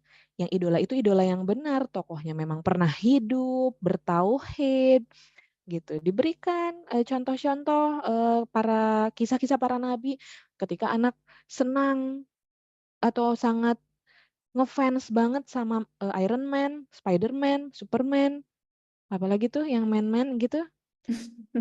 Apa lagi sih? Avenger gitu ya. Dan segala macam. Anak saya juga nggak relate kalau teman-teman yang ngobrol itu gitu. Lalu mereka sedih bawa ke rumah, itu diupahan aja dengan apa? Oh berpikir mereka berarti butuh idola. Tadi ya kita sampaikan. Saya sampaikan sama suami, memang tuh ada namanya Iron Man. Tuh Iron Man itu dia besi gitu loh. Tapi tahu nggak? Ada nabi yang juga badannya seperti besi. Dia kuat banget.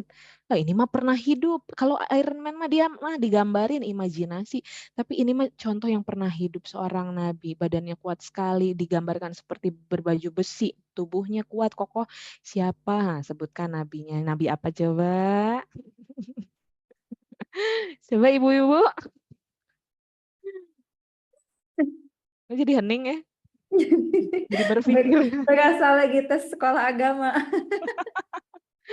Iya, jadi kan kita ternyata tuh kita nggak pernah kekurangan idola, kita nggak pernah kekurangan cara.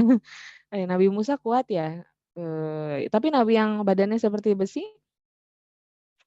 Nabi Daud, iya betul. Nabi Daud ini kalah Iron Man mah tuh pas Jalut tuh menghadapi Jalut tuh besar banget, wah ceritain lah pokoknya ya.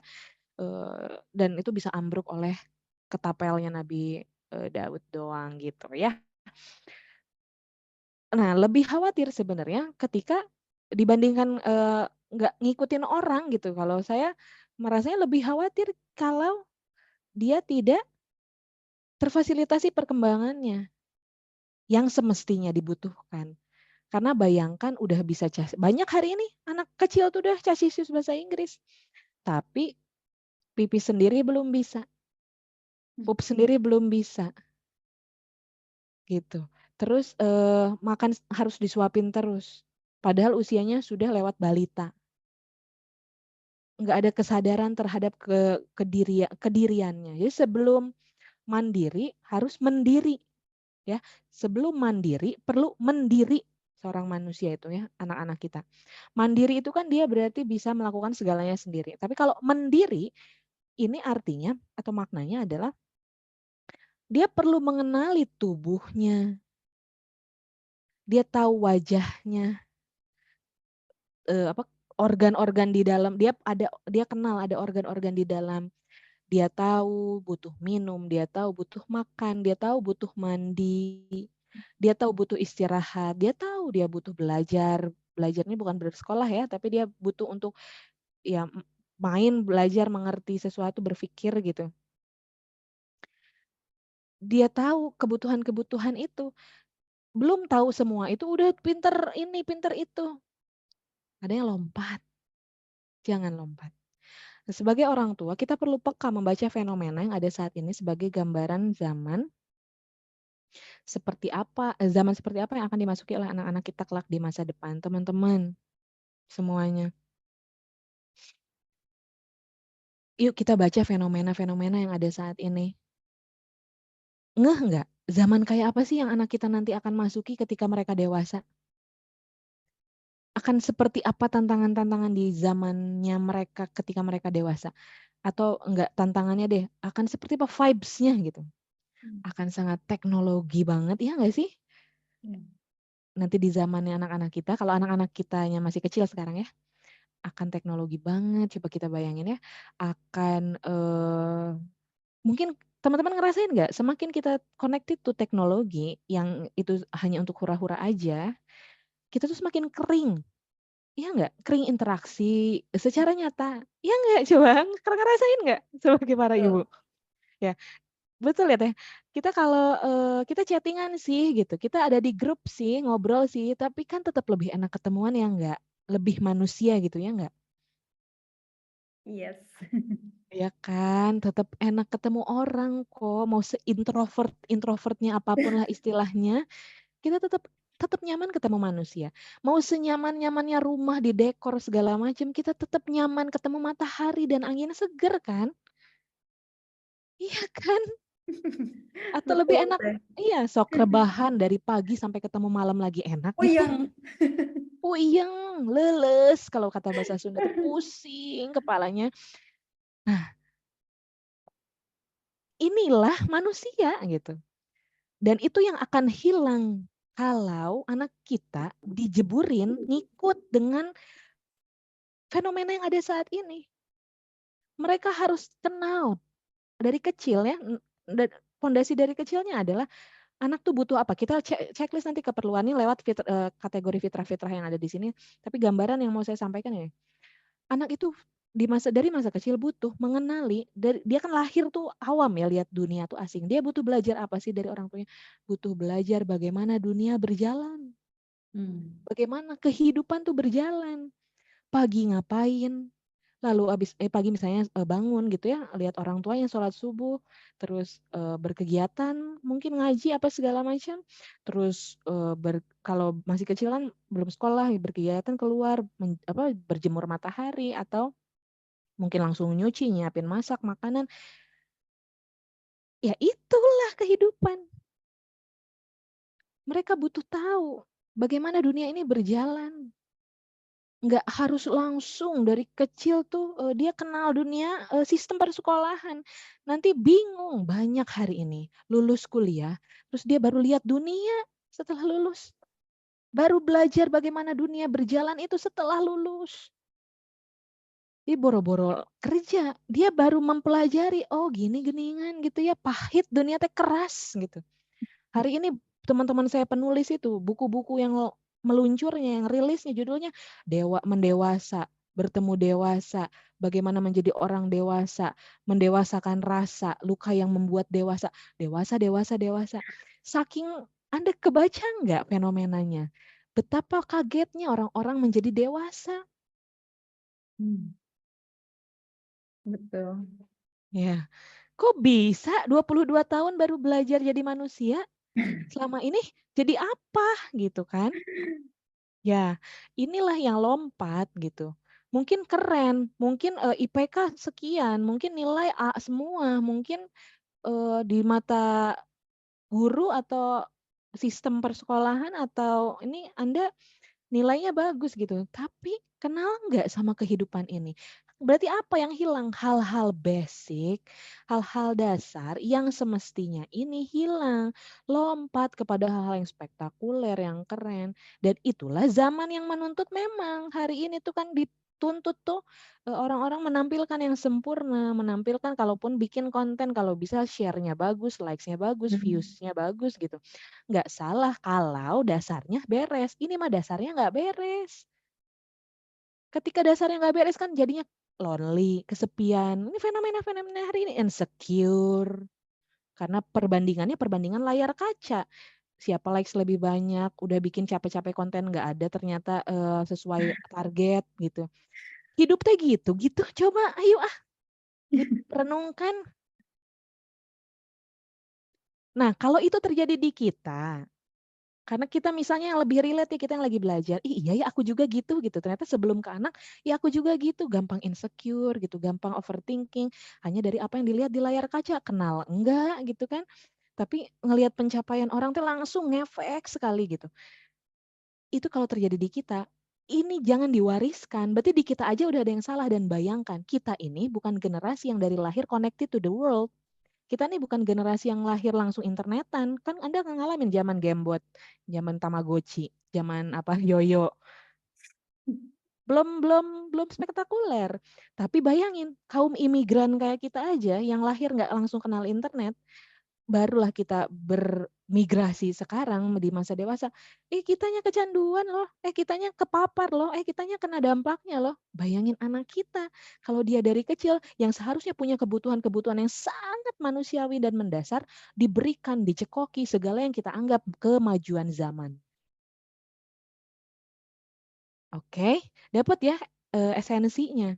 Jadi ini bukan karena kita takut, tapi karena kita mau mengamalkan yang semestinya, yang sangat biasa aja, tapi itu sebenarnya mendasar. Jadi kita nggak ngelakuin hal yang wah, kita nggak akan bahas ke anak itu harus bisa wah, no. Di sini mah ayo kita berpikir untuk hidup rileks dan tenang. Untuk sans aja, sans ya. Sans. Iya gitu ya, bismillah. Ayo kita kembalikan ke dasarnya ya. Apa sih tujuan besar dari pendidikan dan pengasuhan kita teh sebenarnya? Mau ngejadiin anak kita apa? Nah, maunya kita, apa maunya yang ngeciptain gitu.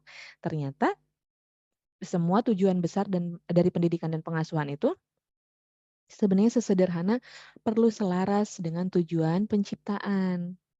Karena hidup ini bukan mau kita, anak kita lahir juga bukan karena kehendak kita. Kita mungkin ada keinginan, ada ikhtiar bersama suami, tapi yang menjadikan akhirnya segala sesuatu itu terjadi ya Allah. Maka Allah yang menciptakan anak-anak kita, termasuk menciptakan kita. Jadi tujuan kita ngedidik ngasuh mas cuma satu, supaya dia teh selaras sama tujuan Allah nyiptain dia gitu. Selaras tujuan penciptaan.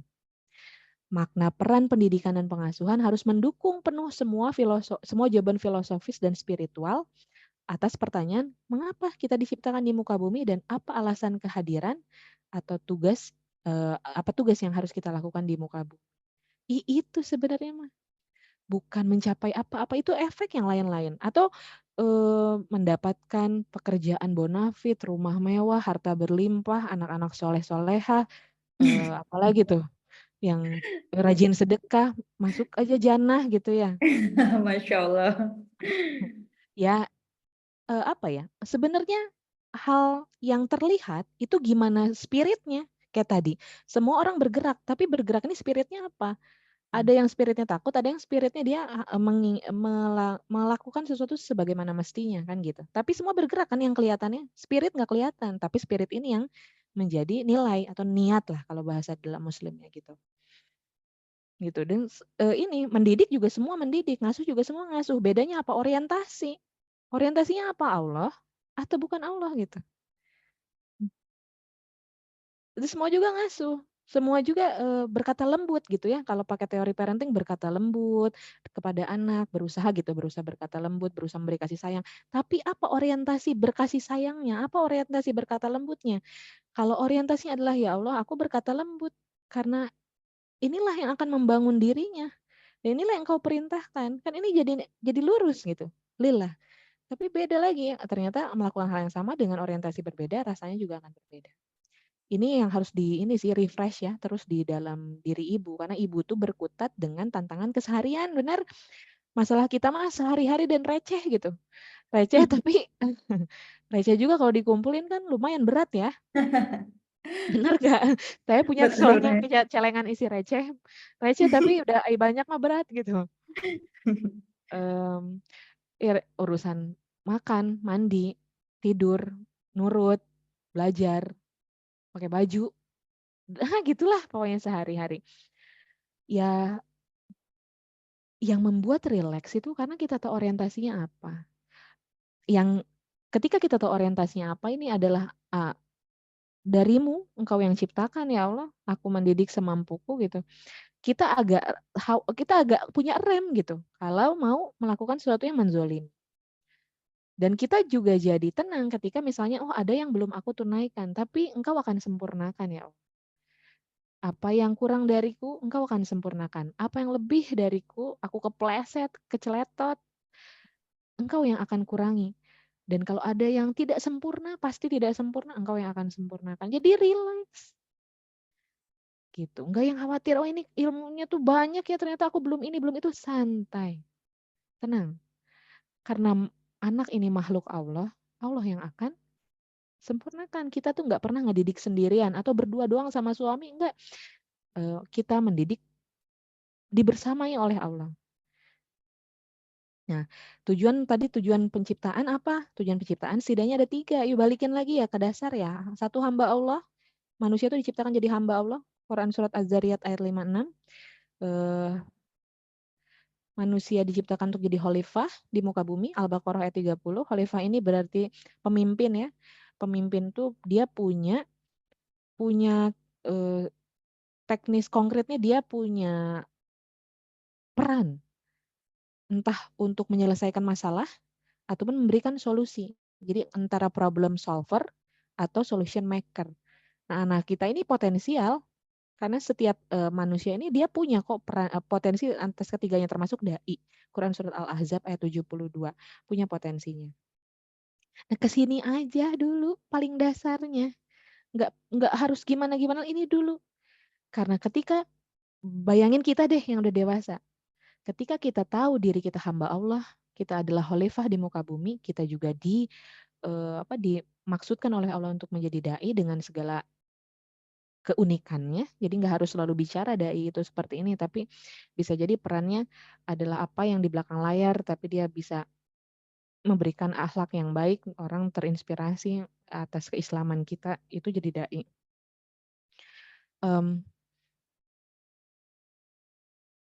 Ketika kita punya kesadaran tentang semua ini, maka untuk menjadi orang hebat sekalipun, itu dasarnya adalah karena saya kenapa mau jadi hebat? Karena saya hamba Allah, saya harus hebat. Saya adalah khalifah, saya harus hebat.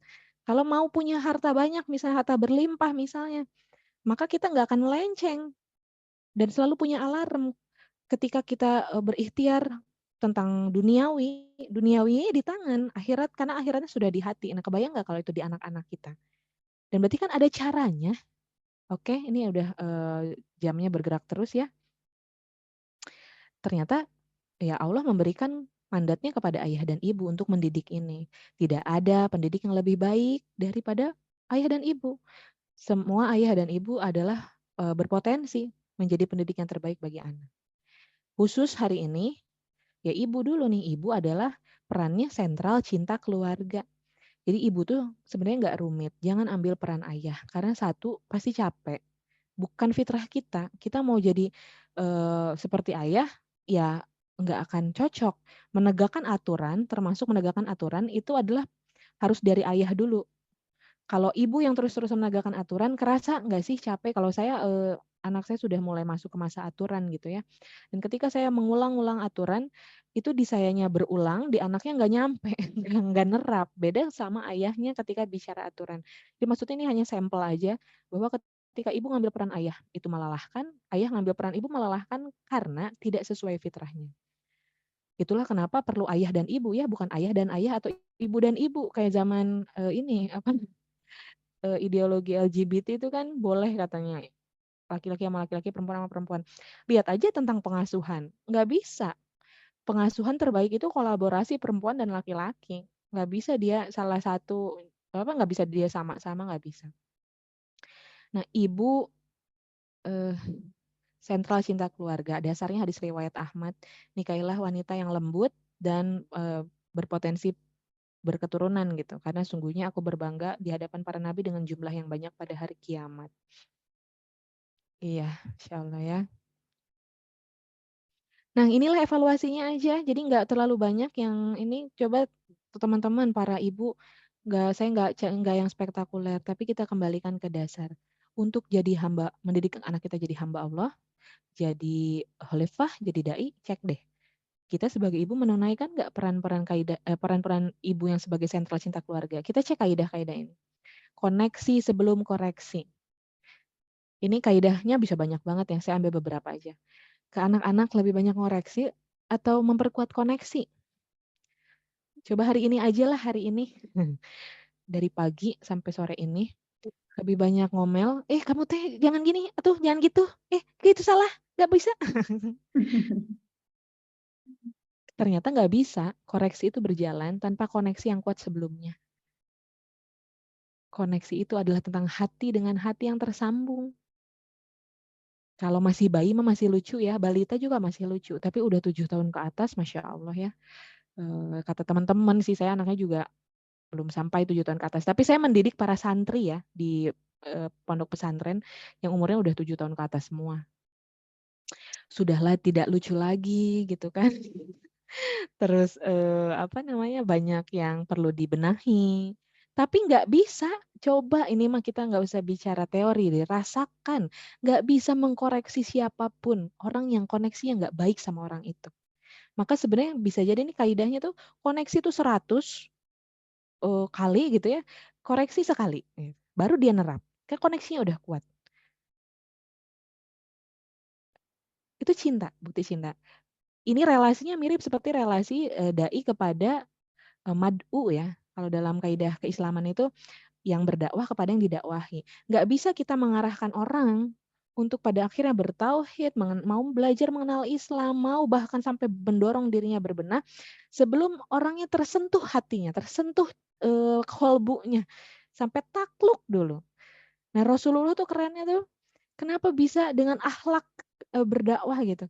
Karena sentuhlah dengan hati, sentuhlah tepat di hatinya gitu. Koneksi sebelum koreksi. Terus kedua, ikat hati sebelum tundukan akal. Ikat hati sebelum tundukan akal. Mirip dengan koneksi sebelum koreksi ya. Akal tuh nggak bisa ditaklukkan sebelum terikat hatinya. Terus berikutnya, cinta dapat melahirkan rasa takut, tapi takut tidak dapat melahirkan rasa cinta. Teman-teman, siapa yang lebih sering menggunakan ancaman untuk membuat anak bergerak ya, sekali lagi itu mirip kayak tadi awal. Ketika energinya yang diberikan adalah energi takut, maka itu bukan berarti kepatuhan atau kesadaran, tapi ya takut aja, maka dia bergerak. Sedangkan bergeraknya seorang manusia itu sepatutnya disadari. Makanya ada niat. Kalau dalam terminologi Islam itu tadi, niat itu menjadi nilai, bukan geraknya yang jadi nilai, tapi niatnya dulu. Karena niatlah yang menentukan. Makanya perlu kesadaran. Kesadaran itu lahirnya dari cinta. Dan cinta itu adalah cara kita sehari-hari berkomunikasi, berelasi. Makanya maaf, saya agak lompat dari sini, saya tidak bahas dulu kaidahnya ya. Saya mau bilang begini, kalau kita hidup dengan seluruh atau banyak tugas, banyak pikiran, banyak target ya sebagai ibu, kita patut merunutkan skala prioritas. Dan kalau boleh kasih masukan, prioritas pertama seorang ibu yang ada di paling atas terhadap anak ya, adalah ibu memprioritaskan apa? Di samping, oh aku ada tugas ini, tugas itu. Prioritaskan untuk ibu punya senantiasa memiliki energi yang positif. Sekiranya ada hal lain yang membuat ibu tergerus energi positifnya, maka itu delegasikan atau pikirkan solusinya. Bagaimana supaya itu jadi tidak menggerus energi positif ibu. Contoh, kalau saya mau cerita begini. Saya kalau dari bangun pagi, udah berkegiatan domestik terlalu banyak, itu energi positifnya turun banget. Kalau saya.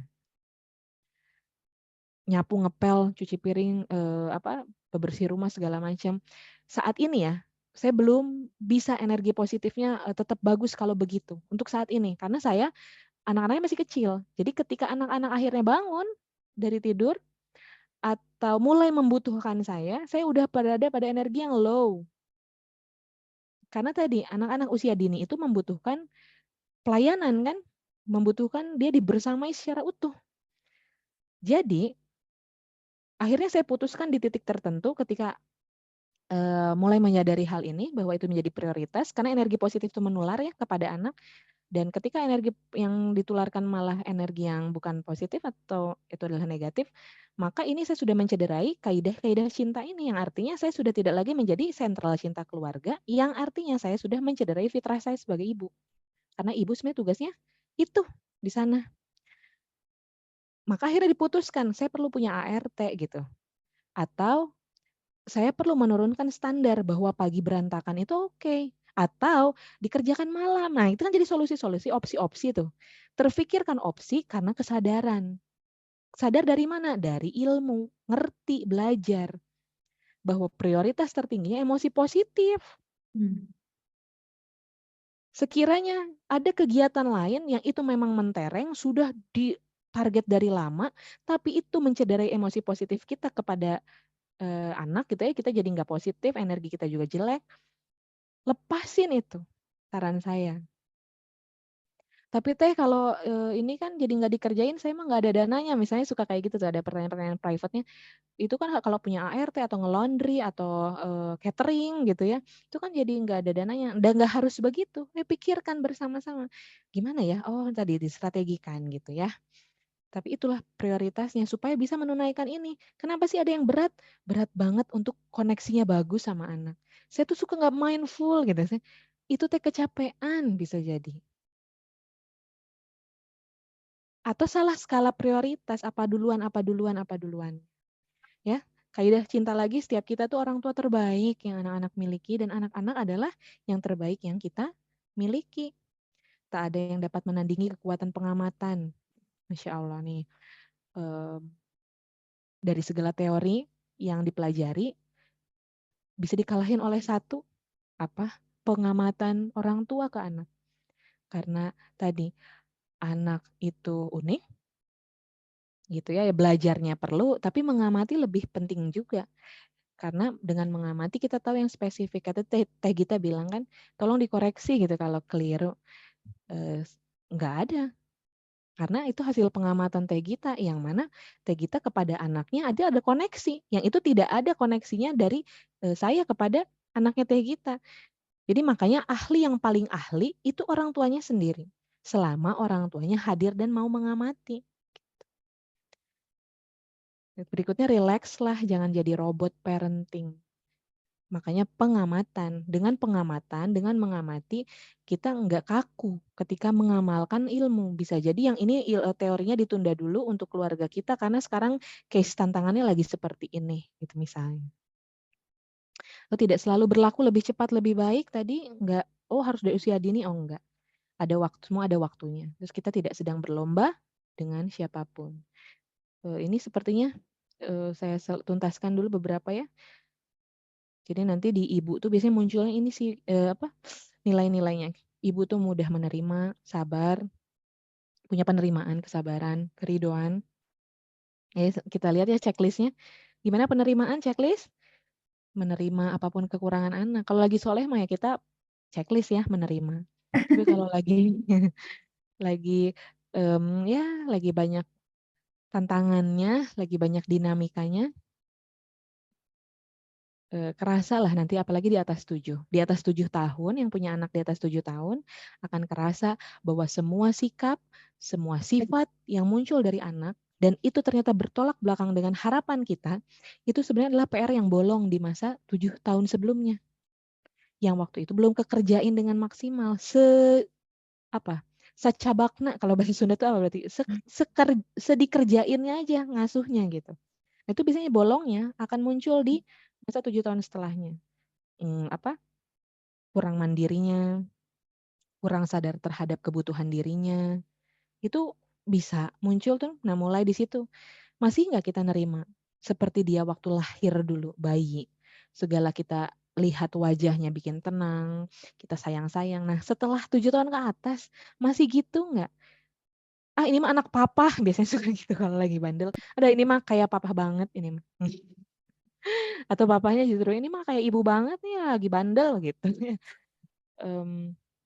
Unconditional love. Ibu itu cintanya nggak ada kondisi, aku sayang anakku kalau atau mama tuh cinta sama kamu, mama tuh nyaah sama kamu kalau kamu teh bager atau nurut. Nah, itu bahasa Sunda ya. Kalau mama tuh sayang sama kamu kalau kamu tuh ya nurut gitu. Enggak gitu. Penerimaan tuh di segala situasi. Kesabaran, keridoan, lapang hati, kelembutan, intuisi, firasat, ketenangan, keyakinan. Saya jadi ingat salah satu kisahnya almarhum Ustadz Jeffrey Al-Bukhari ya, yang membuat beliau akhirnya hijrah, taubat dari yang tadinya katanya dalam tanda kutip berandalan katanya gitu ya, terus kemudian akhirnya jadi berbalik mendalami keislaman karena keluarganya juga memang dari jalur itu, kemudian menjadi ustadz. Perubahan itu terjadi justru dari ibunya yang sangat sabar dan menerima. Ibarat kata bukan berarti membenarkan ya menerima itu, tapi menerima anaknya ya begitu. Dan penerimaan ibu itu ujungnya biasanya doa. Ketika udah doa, nggak ada yang ngalahin. Doa ibu tuh nembus server langsung ya, nembus langit, des gitu.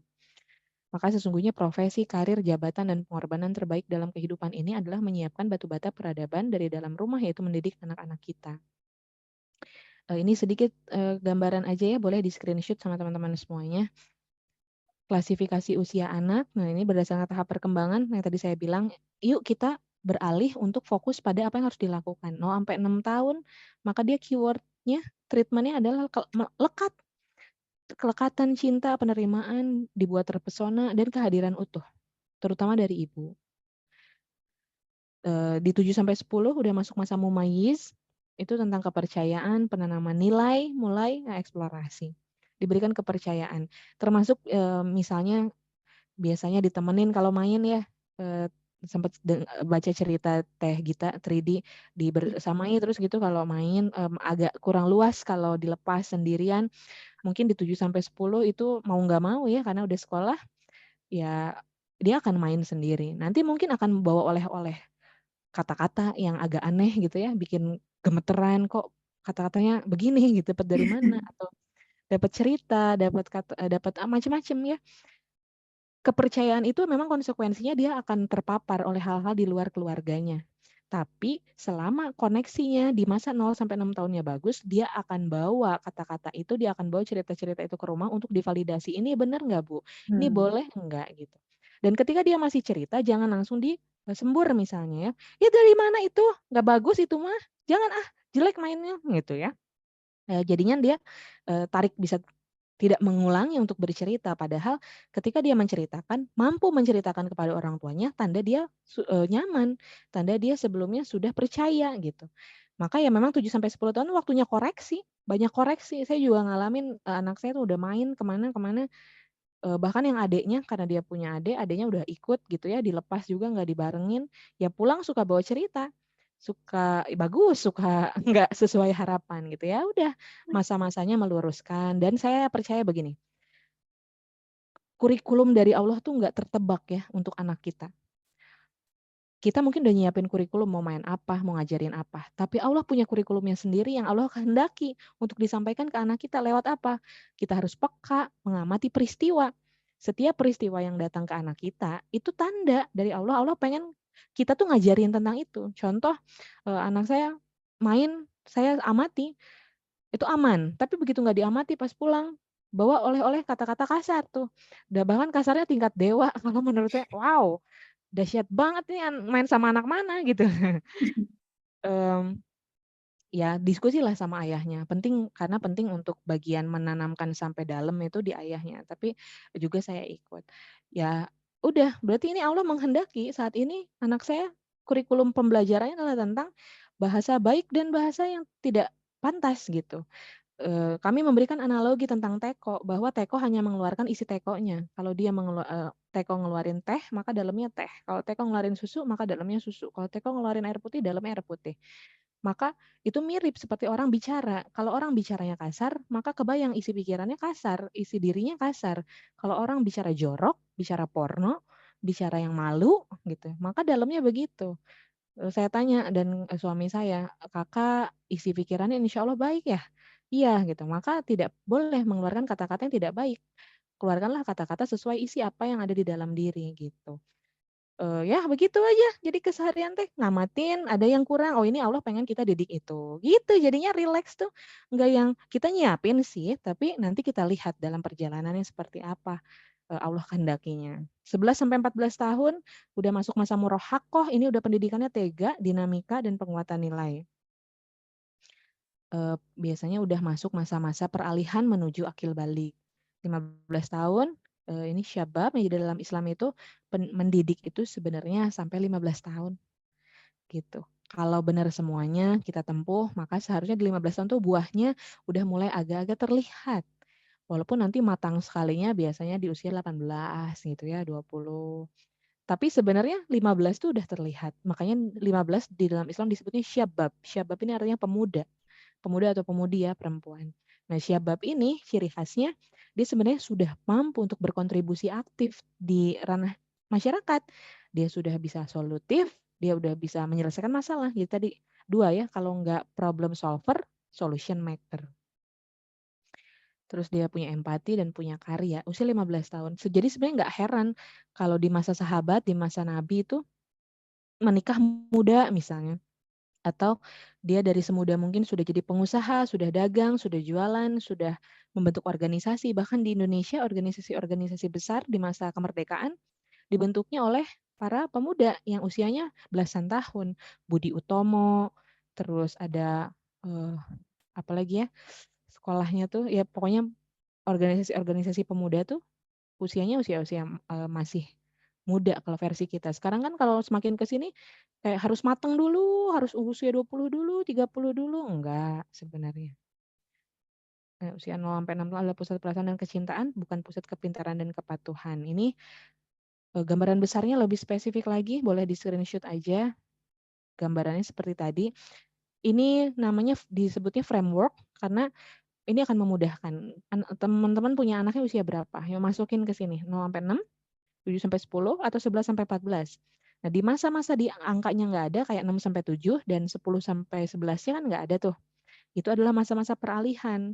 Jadi peralihan itu nggak selalu dari anak menuju pemuda, tapi dari setiap tahapan ini juga ada masa peralihan. Dan di masa peralihan ini jangan heran kalau anak sedang gelisah mencari dudukannya, ditemenin aja. Gitu ya. Tadi ini udah masuk sini. Ya, dikembalikan dulu ke Teh Gita, kita coba kembali ke teman-teman. Oke, Masya Allah Teteh, Masya Allah banget ini penyampaiannya refresh lagi ya Teh ya buat aku juga dan apa ya jadi yang paling ngena banget sih bahwa ya itu ya kita usahakan tergeraknya bukan karena rasa takut ya Teh ya biar lebih optimis jadi mungkin pikirannya jangan aduh takut begini takut begitu harus khawatir begini tapi lebih ke ini nih insya Allah kita tuh dalam tahap mencetak misalnya anak soleh, anak calon pejuang apa gimana jadi lebih positif gitu ya Teh ya tindakannya dan nah itu tadi betul kata Teteh kalau kita khawatir itu bawanya ih kamu kok ngomongnya kayak gitu itu kerasa Teh aku kayak gitu banget kalau pulang bawa oleh-oleh kok Sama ngomong Teh, gitu sama. berarti diubah lebih kita mendengarkan gitu ya Teh ya dan itu benar tadi bahwa kita tuh ininya tuh menjalaninya dengan mindful ya Teh ya, dan mengatur skala prioritas biar nggak overthinking, dan biar kalau ada masalah atau oleh-oleh yang dibawa anak tuh kita tuh nggak yang langsung shock kayak gimana banget. Ini Masya Allah banget Teteh penyampaiannya.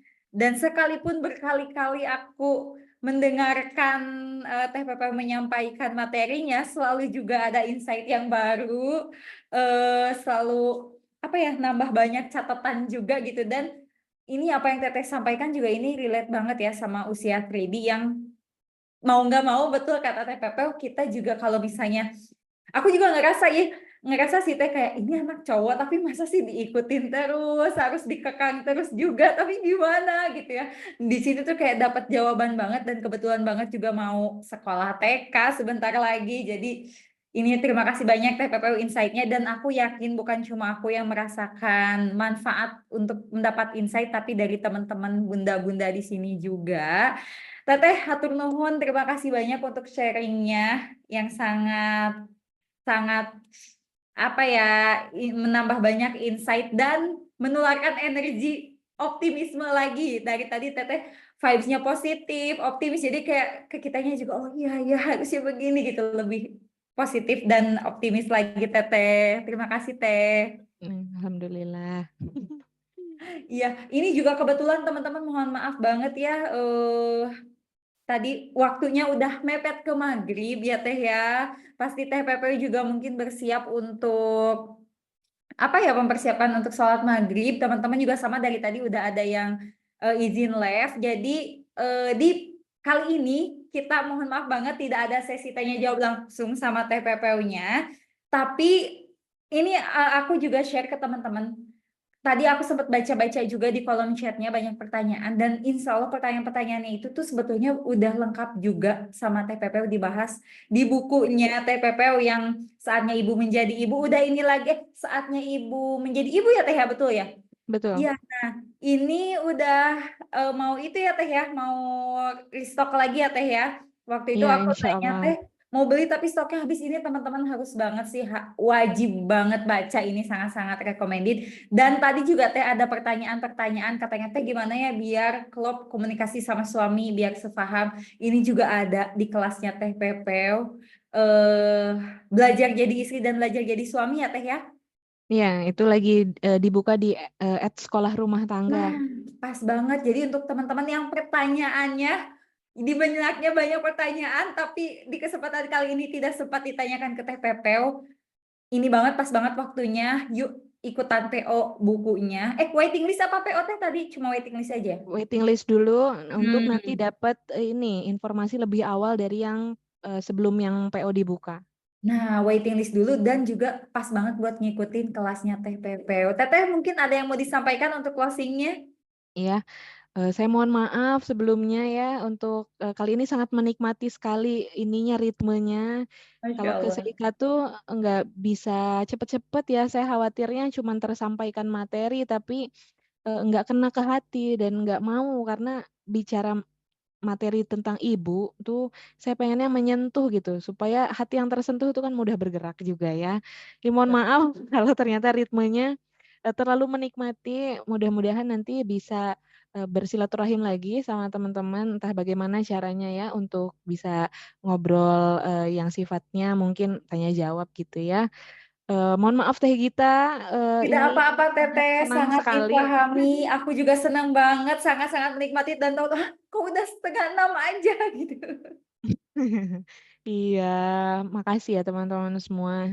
Terakhir mungkin Teh Gita Ya, penutupnya dari saya relate dengan apa yang tadi dibahas di awal tentang energi positif yang kita miliki sebagai ibu tuh itu jadi prioritas, dan tentang mendidik sesuai zaman sebetulnya zaman tuh nggak usah kita takuti apa tantangannya apa saja selama kita ngikutin pakem-pakem dari Allah. Di usianya segitu kita ngapain, di usia anaknya berikutnya kitanya ngapain. Tadi teman-teman mudah-mudahan sempat screenshot ya. Jadi sebenarnya kita nggak perlu ngegali tantangannya apa aja. Ya boleh kalau sekedar untuk informasi aja. Tapi khawatirnya terlalu banyak kita gali, malah kita salah fokus gitu. Bukan fokus pada harus ngapainnya, tapi fokusnya malah pada kecemasannya tadi. Ayo, ibu mah apa sih? Kunci ibu mah adalah tadi sentral cinta. Jadi pribadi yang penuh kasih sayang. Sekali lelah, terus keluar energi negatifnya. Oh, yang itu berarti kita checklist. Yang ini kurangin, yang ini jangan terlalu difokusin. Yang ini harus cari solusinya, jangan saya yang kerjain. Karena setiap saya ngerjain ini, saya jadi negatif misalnya. Gitu ya, jadi fokusnya jadi ibu yang penuh cinta dan tunaikan tahap perkembangan sesuai perkembangannya. Nanti kalau mau spesifik detail lagi, betul memang ini akan jadi sangat panjang, Mangga. Kalau ada luang waktu, luang rezeki, boleh ikut waiting list buku Saatnya Ibu Menjadi Ibu, klik bit.ly/wlsamsimi gitu ya, atau di akun saya, ada di akun Instagram. Ya, terima kasih banyak ya Teteh ya. Semoga Mm-mm. sehat-sehat selalu untuk menanti persalinan. Amin. Karena nggak akan berasa ya Teteh udah masuk 7 bulan. Semoga Mm-mm. lancar semua prosesnya ya Teteh. Teteh dan keluarga sehat semua. Baik Teteh, dipersilahkan untuk meninggalkan room. Sekali lagi terima kasih. Wassalamualaikum warahmatullahi wabarakatuh. Dadah. Assalamualaikum warahmatullahi wabarakatuh. Oke, untuk teman-teman yang masih hadir di sini, jangan dulu live. Kalau misalnya nggak ada yang urgent, kita foto dulu ya. Oke, Isma dikembalikan. Oke, Mau diajak foto, terus mau Teteh. ada apa Baik. lagi? Mau Ya, Teteh, bagi-bagi makasih apa banyak. kali? Teteh jangan kemana-mana dulu ya, dan teman-teman yang lain Siap, juga, aku mohon izin pengen foto bareng dulu ya. yuk. Jadi aku minta semuanya untuk on cam, untuk kenang-kenangan kita di webinar hari ini ya. Ya, untuk hostnya, oke, udah pada on cam semua belum nih? Dicek aja sih. Host ada nggak? Minta aja ke admin disebutin. Oke, untuk hostnya mohon aku minta untuk difotoin ya. Oke, semuanya udah pada on cam. Oke, udah pada on cam ya. Iya tuh, udah katanya. Udah Foto siap ya? halaman 1 dulu, siap. Ke halaman 1 dulu ya.